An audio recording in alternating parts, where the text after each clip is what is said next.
here what we have, this is the regular sauerkraut. I went a little overboard with carrots, but it's okay.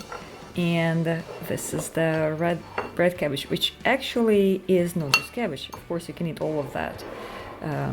Cabbage, look how crunchy it is. I mean, listen. And here is what you will need for it. You will just need cabbage, several heads of cabbage, carrots, salt, and some jar containers to store it in. I cut it in half, then one more time cut it in half, and then you can slice it here really finely, or I'm going to use my new food processor just because it saves a lot of time, and I want to try it this way. After I chopped some portion of it, I put everything in a jar, add salt, and squeeze it a little bit. If you have bigger pieces, you'll have to squeeze really hard. Usually I would do it with my husband because he has more arm strength and like finger strength. But this time, because I was using a food processor, it was actually much easier because it was fine enough and already produced juice just in contact with sugar from carrots and some salt. So really didn't do as much squishing, more like mixing. And then I put everything in one big jar and pressed a little bit so it will take less room. And as you can see, by the end of it, there's already some juice. So here it is. It was 4.5 heads of cabbage and about 4 pounds of, yeah, maybe 4.5, 4 pounds of carrots. And again, you can have less carrots. I used, so here is about like 1 ounce, maybe 1.5 ounces of salt. It's still not empty and it was more than 1/4. And as you can see, I kind of pressed it down. And because it's so fine, we usually make it longer, but again, I don't have that much time, and it's really so much easier to put through the food processor.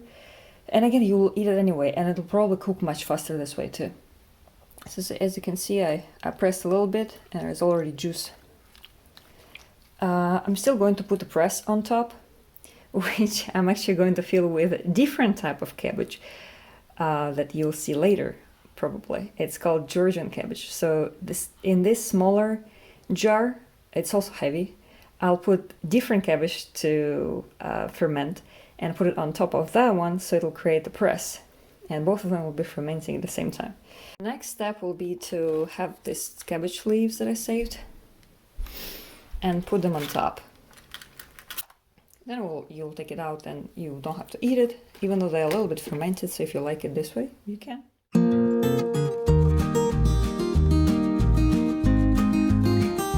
For this one we will actually need, again, cabbage.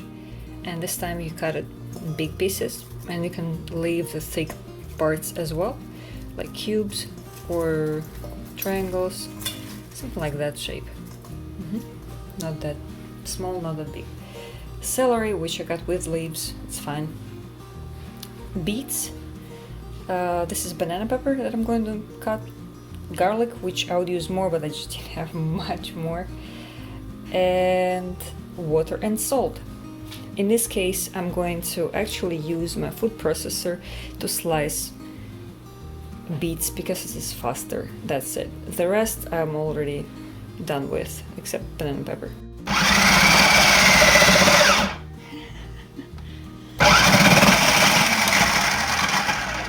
We killed somebody inside.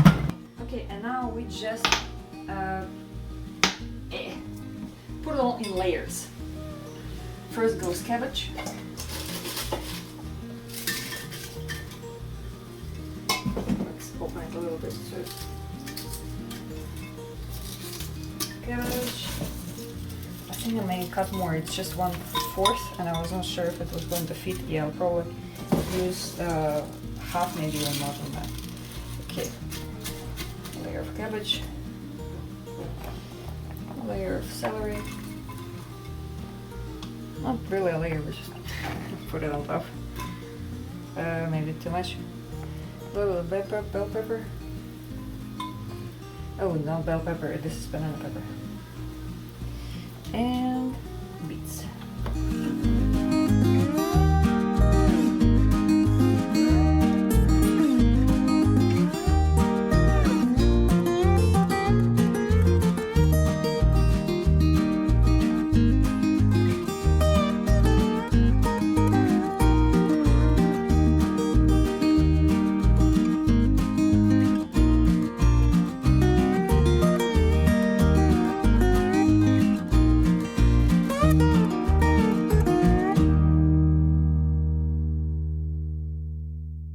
So here I put the last layer of beets, cabbage and everything there. You can also put the leaves of cabbage on top after we pour the water with salt. So just need water and salt. I'm going to use filtered water. Don't use tap water. It's not good for fermenting. And don't use iodized salt, just regular or pink Himalayan. I'm going to use about 1.5 tablespoons of salt.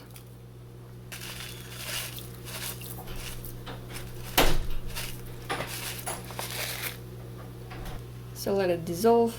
You can also add sugar, but you don't have to, and I'm not going to. And then pour it over. Mixture.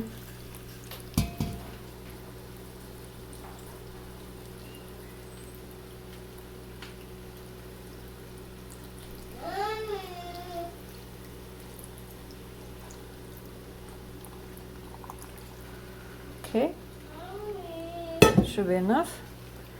And again, the salt will help release juices, so it will be enough. We're also going to put something here to press. Here what do we have? I pressed it down a little bit, and actually I don't need to put anything on top except the towel. So this is how much water we have here, and this is how much water we have here now, so it completely covers it. And we're going to leave it for about a week, but it depends on the weather. We will actually put it in the Four Seasons room, which is a little cooler now. So it may be ready in about 5 days. I think these guys are going to get ready faster just because of the size, like how fine it's shredded. This will need a week, I think, at least.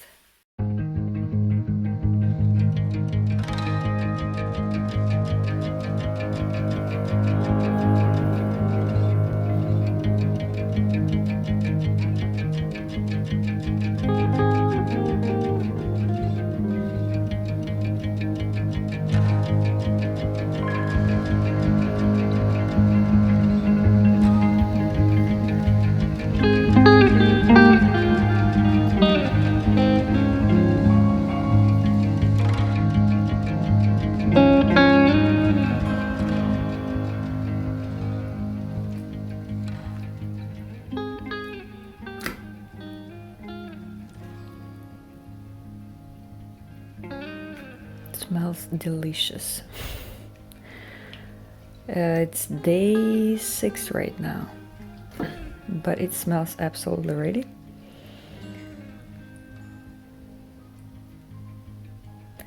That's why we are putting it in jars and putting it in the fridge. It's going to keep fermenting, of course, but it's okay for now.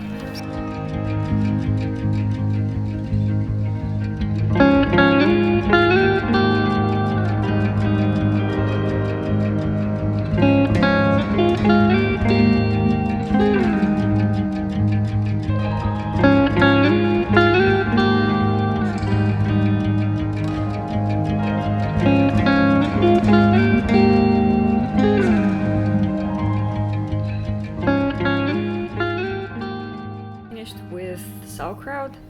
This is how much we made of regular one. Not a ton, but should be enough for at least some winter and some late fall. And this is how much Georgian or pink or red cabbage we made. Actually, many of it is just liquid. Yeah, just liquid. This is liquid.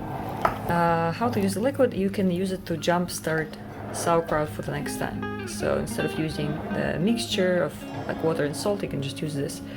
Maybe add a little bit more water and salt if you need it.